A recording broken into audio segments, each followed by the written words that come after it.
Hello everyone, I am Dr. Mohan Kumar V, consultant physician and ECP consultant at Revive Hospital in Mysore. Today we have another interesting case of ECP therapy of Mr. I.D. Ramesh, who is around 68 years. So it is very unusual in the sense he did not have very high risk factors for coronary artery disease. He presented unusually. So on June 28th, he went to JSS hospital with sudden onset of breathlessness. So what we call as shortness of breath. On June 28th evening, he went to JSS hospital.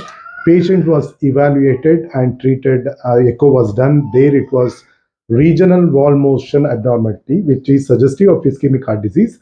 And patient had mildly reduced ejection fraction around 48 to 50. That means patient's pumping efficiency was weak. So patient had an acute left ventricular failure. That's why he presented with shortness of breath in the night. He was admitted. That time they advised the patient to undergo angiogram. So patient was not willing for angiogram. So he underwent conservative treatment in JSS hospital. After that, he was discharged 2 days later in a stable condition. Post discharge, he inquired about alternative forms of treatment for heart failure as well as coronary artery disease without undergoing angiogram. The reason being, angiogram itself can lead to a small percentage of acute kidney injury and a small risk of stroke as well. This is the precise reason why the patient was not willing for angiogram, and of course apart from financial issues. Later, when he came to us with the report, we suggested him to undergo 35 sessions of ECP therapy. So patient underwent 35 sessions of ECP therapy along with modification in medication.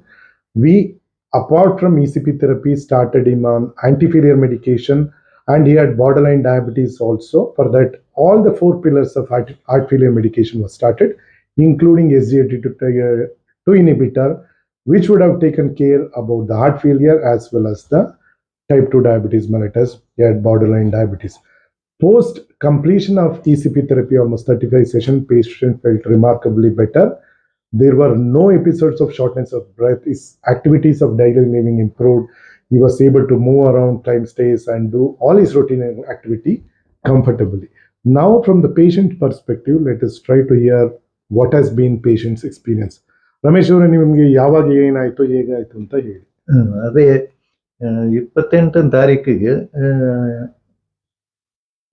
ಇದು night ಊಟ ಮಾಡಿ ಆರಾಮಾಗಿದ್ದವು.